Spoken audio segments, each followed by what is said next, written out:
हाँ तो दोस्तों इस वीडियो के अंदर हम अग्रवाल टफ एंड ग्लास के आईपीओ के बारे में बात करेंगे और जानेंगे कि इस आईपीओ के अंदर आपको अप्लाई करना चाहिए या नहीं।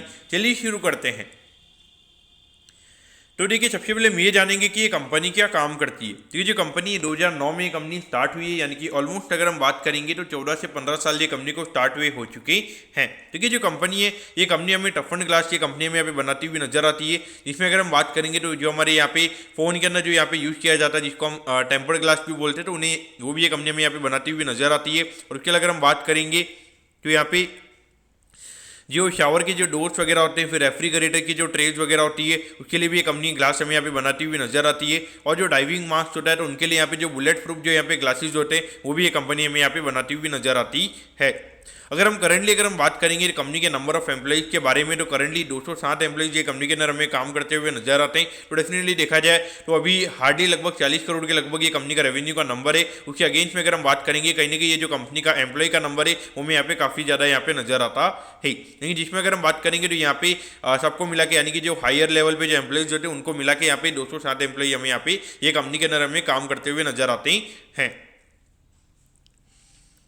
अब अगर हम यहाँ पे कंपनी के ऑब्जेक्टिव के बारे में अगर हम बात करेंगे तो देखिए ये जो कंपनी है इनको यहाँ पे जो करंटली इनका जो मैन्युफैक्चरिंग यूनिट है जयपुर की ये कंपनी में यहाँ पे नजर आती है। तो आई थिंक जयपुर में यहाँ पे कंपनी का जो मैन्युफैक्चरिंग यूनिट है वो यहाँ पर होगा। तो वहाँ पे कंपनी को एडिशनल मशीनरी यहाँ पे कंपनी को बाय करना है, तो उसके रिगार्डिंग ये कंपनी का आईपीओ में आता हुआ नजर आ रहा है। और बाकी अगर हम देखेंगे तो कुछ लोन्स वगैरह कंपनी ने लिए हुए हैं तो उसको यहाँ पे कंपनी को रीपे करना है, तो उसके रिगार्डिंग ये आईपीओ में आता हुआ नजर आ रहा है। और बाकी अगर हम देखेंगे तो वर्किंग कैपिटल की रिक्वायरमेंट यानी कि जो नॉर्मली आपकी जो कैश की रिक्वायरमेंट होती है उसके रिगार्डिंग ये आईपीओ में आता हुआ नजर आ रहा है। अब अगर हम यहाँ पे कंपनी के फाइनेंशियल्स के बारे में अगर हम बात करेंगे तो कंपनी के फाइनेंशियल्स पर्टिकुलरली हमें यहाँ पे इतने ज़्यादा अच्छे हमें यहाँ पे नजर नहीं आते।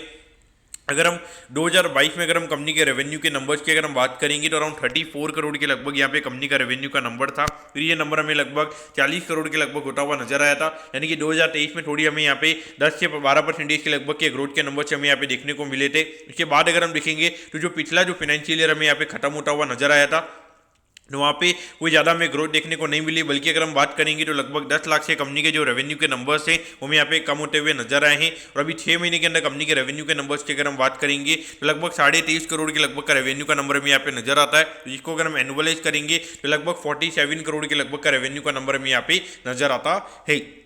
तो कहीं ना कहीं अगर हम देखेंगे तो एक स्मॉल कैप कंपनी के हिसाब से अगर हम बात करेंगे तो कहीं ना कहीं कंपनी के जो ग्रोथ के नंबर्स हैं वो पर्टिकुलरली हमें यहाँ पे इतने अच्छे नजर नहीं आते। तो खास करके रेवेन्यू ग्रोथ जहाँ पे छोटी कंपनी में नॉर्मली मार्केट लगभग 15 से 20% के लगभग का रेवेन्यू ग्रोथ मार्केट एक्सपेक्ट करता है, लेकिन वैसा हमें यहाँ पे बिल्कुल भी कंपनी के रेवेन्यू ग्रोथ में यहाँ पे नजर नहीं आता है। अगर हम प्रॉफिटेबिलिटी की बात करेंगे तो 2022 में लगभग 50 लाख के लगभग ये कंपनी का प्रॉफिट का नंबर था।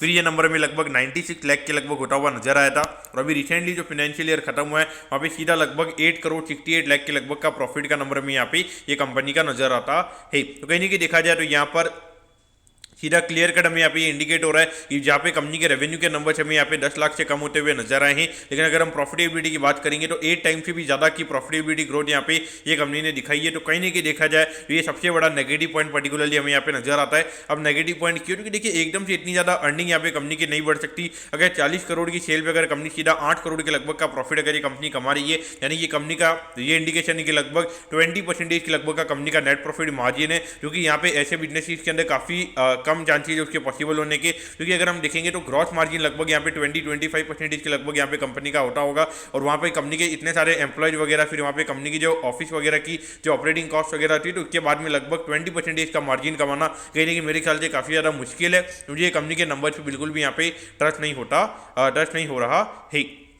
और अभी यहाँ पे 6 महीने के कंपनी के नंबर्स की अगर हम बात करेंगे तो 23 करोड़ के रेवेन्यू पे लगभग 4.5 करोड़ के लगभग का पैड यहाँ पे कंपनी ने दिखाया, यानी कि वही नंबर लगभग यहाँ पे कंपनी ने दिखाया लगभग 20% के लगभग का नेट प्रॉफिट मार्जिन। तो देखिए ऐसा कुछ यहाँ पे पिछले फाइनेंशियल ईयर में कुछ ऐसा यहाँ पे खास भी नहीं हुआ है कि एकदम से यहाँ पे जो टफ एंड ग्लास के जो डिमांड वगैरह वो यहाँ पे काफ़ी एकदम फिनोमिनल तरीके से हमें यहाँ पे बढ़ती हुई नजर आई हो, ऐसा भी हमें यहाँ पे देखने को नहीं मिला। तो एकदम से इतने ज़्यादा मार्जिन यहाँ पे बढ़ना मुझे लगता है कि काफ़ी ज़्यादा कम चांसेज मुझे पर्टिकुलरली ये नजर आते हैं। तो कंपनी के फाइनेंशियल पर्टिकुलरली में मेरे पॉइंट से अगर हम बात करेंगे तो मुझे यहाँ पे बिल्कुल भी सही नहीं लगे हैं।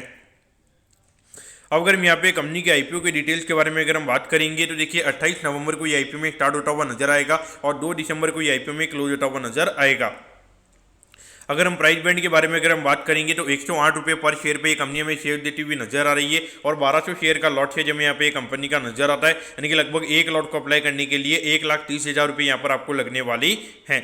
अगर हम इश्यू साइज की अगर हम बात करेंगे लगभग 62 करोड़ के लगभग का आईपीओ का इश्यू साइज हमें यहाँ पे नजर आता है। ये पूरा पैसा कंपनी के पास में हमें जाता हुआ नजर आएगा और इसमें अगर हम रिटेल कोटा की अगर हम बात करेंगे तो अराउंड 35% के लगभग ये कंपनी का रिटेल कोटा है, यानी कि ऑलमोस्ट अगर हम बात करेंगे 21-22 करोड़ के लगभग का रिटेल कोटा हमें यहाँ पे कंपनी का नजर आता है। अब अगर हम यहाँ पे लिस्टिंग की अगर हम बात करेंगे तो एनएससी के एचएम प्लेटफॉर्म पे ये कंपनी में लिस्ट होती हुई नजर आएगी। अब एट दी एंड अगर हम यहाँ पे कंपनी के टाइम टेबल के बारे में अगर हम बात करेंगे तो देखिए 3 तारीख को आपको पता चल जाएगा कि आपको अलॉटमेंट मिला ही, यानी कि अलॉटमेंट नहीं मिलता तो 4 तारीख को रिफंड मिल जाएगा। 4 तारीख को आपके डीमेट अकाउंट में शेयर आ जाएंगे अगर आपको अलॉटमेंट मिलती है और 5 तारीख को ये कंपनी में लिस्ट होती हुई नजर आएगी।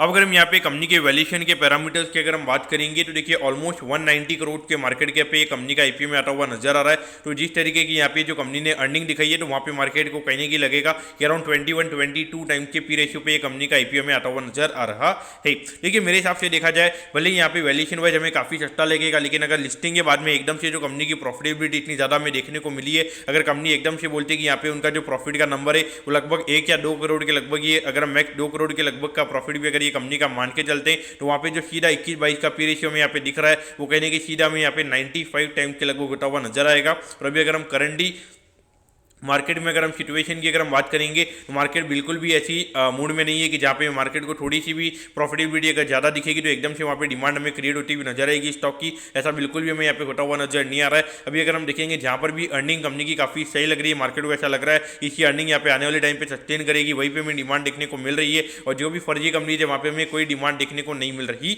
है। तो पॉइंट से देखा जाए तो मेरे हिसाब से पर्टिकुलरली आईपीओ के साइज की भी अगर हम बात करेंगे, थोड़ा आईपीओ का साइज भी बड़ा है तो कहने के यहाँ पे थोड़ा लिस्टिंग प्रेशर भी हमें यहाँ पे देखने को मिल सकता है। और कहीं ना कहीं मार्केट को यहाँ पे जो अर्निंग यहाँ पे कंपनी ने दिखाई है यहाँ पे बिल्कुल भी हो सकता है कि यहाँ पे मार्केट को ट्रस्ट नहीं होगा, क्योंकि मार्केट अभी देखेंगे तो पहले क्या होता था कि थोड़ी भी अगर कंपनी की अर्निंग अच्छी दिखती थी, थोड़ा वैल्यूएशन ठीक लगता था तो एकदम हमें फिनोमिनल डिमांड देखने को मिलती थी, लेकिन अभी मार्केट उस मूड में हमें पर्टिकुलरली नजर नहीं आता है। तो इसीलिए मेरे हिसाब से ये आईपीओ को क्लियर कट अवॉइड करना चाहिए। मैं 100% आईपीओ को अवॉइड करने वाला हूँ। भले ही यहाँ पे थोड़ा 15-20% का जीएमपी हमें देखने को मिल सकता है, लेकिन मुझे लगता है कि जैसे जितनी ये कंपनी की लिस्टिंग होगी वहाँ पे कहीं ना कहीं ये जो कंपनी का जो ग्रे मार्केट प्रीमियम अगर यहाँ पे 15-20% का आता भी है तो लिस्टिंग के दिन हमें यहाँ पे ग्रे मार्केट का प्रीमियम गायब होता हुआ नजर आ सकता है। तो इसलिए मेरे हिसाब से कॉशियस रहना चाहिए। अगर आप थोड़ा सा भी रिस्क यहाँ पे नहीं ले सकते तो मेरे हिसाब से ये आईपीओ को क्लियर कट अवॉइड करना ही सही रहेगा। तो दोस्तों मैं कहता हूँ कि अग्रवाल टफंड ग्लास के आईपीओ के बारे में आपको सब कुछ समझ में आ गया होगा। अगर आपकी कोई भी क्वेरीज है आप कमेंट कीजिए, मैं जरूर आपके कमेंट पर रिप्लाई करूंगा। ओके दोस्तों, thank you, have a nice day.